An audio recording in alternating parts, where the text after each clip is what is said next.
Flight ఎగరడానికి పొజిషన్లోకి వచ్చింది. ఈసారి ఈ సీటు దొరకడం బాగుంది. మొత్తం కవర్ అయ్యేటట్టు వీడియో తీయచ్చు. ఫ్లైట్ ఎగురుతుంది గాలిలోకి. పొగమంచు చూసారా ఎలా వస్తుందో? పొగమంచు సూపర్ కదా.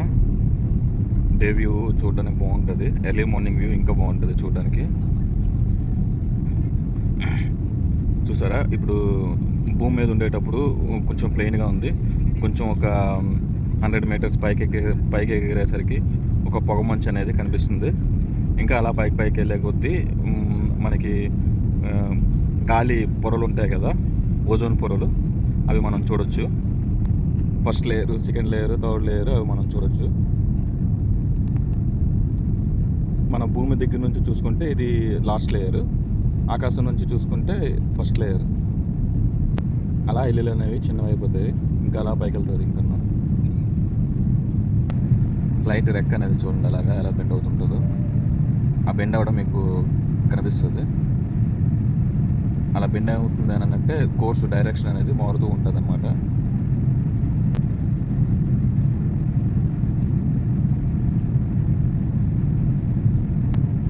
మీరు ఇంకో పొర కూడా చూస్తున్నారు కదా, ఇప్పుడు కొంచెం ప్లెయిన్గా ఉంది.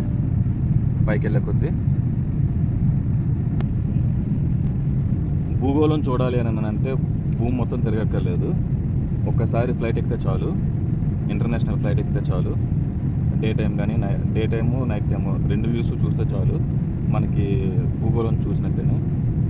సముద్రంలో చూస్తే అడుగు ఎలా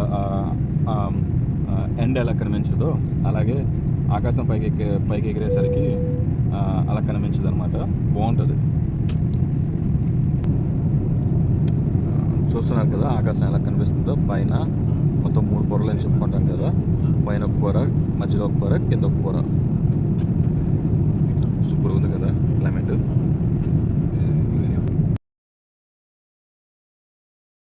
చూస్తున్నారా మేఘాల పరుపు? మేఘాల పరుపులాగే ఉంది సేమ్. ఇంకా బెడ్ ఎలా అయితే ఉంటుందో అలా ఉన్నది. మధ్యలో ఒక హాల్టింగ్ అనమాట. ఇప్పుడు ఆ ఊరు హాల్టింగ్కి కిందకి దిగుతుంది ఫ్లైట్. అందుకే పైనుంచి కిందకు వచ్చాము. చూసారా పైన మేఘం. మొత్తం 3 పొరలు అని చెప్పాను కదా నేను. ఇప్పుడు మధ్య పొరలో ఉన్నాం మనం. మధ్య పొరలో నుంచి అలాగే కిందకి దిగుతుంది. ఫ్లైట్ రెక్క మీద చూస్తే ఆ నీడ అనేది ఎలా పడుతుందో చూడండి. మేఘం నీడ. జెడి చక్రవర్తి గారు పాడినట్టు మేఘాలలో తేలి బొమ్మన్నది, ఆ పాట దీని గురించే కదా రాశారు.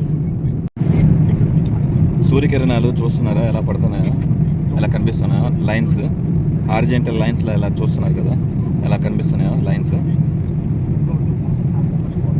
ఇప్పుడు మేఘాల పొరపు అనేది పైకి వెళ్ళిపోయింది. మధ్యలో ఉన్నాం మనం. చూస్తున్నారా మేఘం పొరపు అంతా పైకి వెళ్ళిపోయింది. ఇప్పుడు ఇంకా అలాగా కిందకి డౌన్ అవుతుంది ల్యాండ్ మీదకి. ఈ రెక్కలు చూసారా ఓపెన్ అవుతున్నాయి. ఆ రెక్కలు అన్నమాట ఫ్లైట్ ల్యాండ్ అయిన తర్వాత స్పీడ్ అనేది కంట్రోల్ చేస్తుంది. ఇప్పుడు టర్నింగ్ అవుతుంది చూడండి. రన్వే వైపు టర్నింగ్ చేసుకొని మీకు ఆ రెక్క చూస్తే తెలుస్తుంది ఎంత హైట్లో ఉన్నది. మళ్ళీ అలా డౌన్ అవుతుంది చూడండి. అంటే ఫ్లైట్లో కూర్చున్న వాళ్ళకి ఏం తెలియదు అంతగా షిప్ టర్నింగ్ అదే ఫ్లైట్ టర్నింగ్ అవుతుంది అని చెప్పి. కానీ మనం ఆ రెక్క చూస్తేనే ఎంత టర్నింగ్ అవుతుంది అనేది మనకు తెలుస్తుంది. ఆల్రెడీ ఫ్లైట్ రెక్కలు అనేవి అప్ అండ్ డౌన్లో ఉన్నాయి గాలి వేగం కంట్రోల్ చేయడానికి. అలా ల్యాండింగ్ అవుతుంది కిందకి వచ్చింది. అది వచ్చింది కిందకి. ఓపెన్ అయ్యింది చూసారా క్యాప్స్, డోర్లు ఓపెన్ అయ్యాయి. ఇది స్పీడ్ కంట్రోల్ చేస్తుంది. చూసారా మొత్తం ఓపెన్ అయింది పైన కిందన. ఇవి స్పీడ్ కంట్రోల్ చేస్తాయి. బాలి మళ్ళీ అలా క్లోజ్ అయిపోతుంది. అవి హైడ్రాలిక్ డోర్స్, హైడ్రాలిక్ ద్వారా ఆపరేట్ అవుతాయి డోర్స్. క్లోజ్ అయిపోయింది చూసారా. టర్నింగ్ ఎలా అవుతుంది చూడండి. ቆይታ እንዲኖራችሁ በመመኘት ወደፊትም በሌላ የበረራ አገልግሎት ስናስተናግዳችሁ ምኞታችሁ መሆኑን እየገለጽን እንሰናበታችኋለን። ከአውሮፕላን ለማውረድ ራስ ለሚችሉ መንገደኞቻችን ሌሎች መንገደኞች ወርደው እስኪጨርሱ ድረስ ከፍላችሁ ቆዩ እየጠየቅን የበረራ አስተናጋጆቹ መጥተው እንደሚኖራችሁ እናስታውሳለን። ఎయిర్పోర్ట్కి ల్యాండ్ అయ్యేది ఒకే లైను, మళ్ళీ పోర్ట్కి వెళ్ళడానికి కూడా ఒకే లైను. ల్యాండ్ అయ్యింది మళ్ళీ తిరిగి మళ్ళీ ఆ లైన్లోనే వెళ్తుంది. Tourbekanntnisigény bei economic ደግሞ ከመቀመጫዎቻችሁ ስር ይገኛል።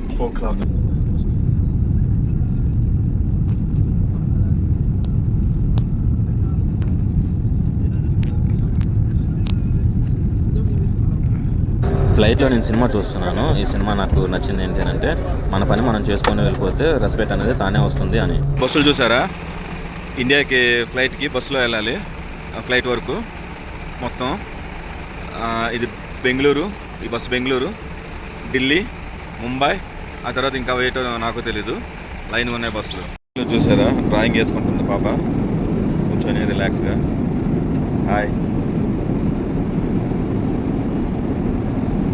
అంతా ఇండియన్స్ ఉన్నారు అందరూ ఫ్లైట్లో. రిలాక్స్గా పెయింటింగ్ వేసుకుంటుంది, డ్రాయింగ్ వేసుకుంటుంది.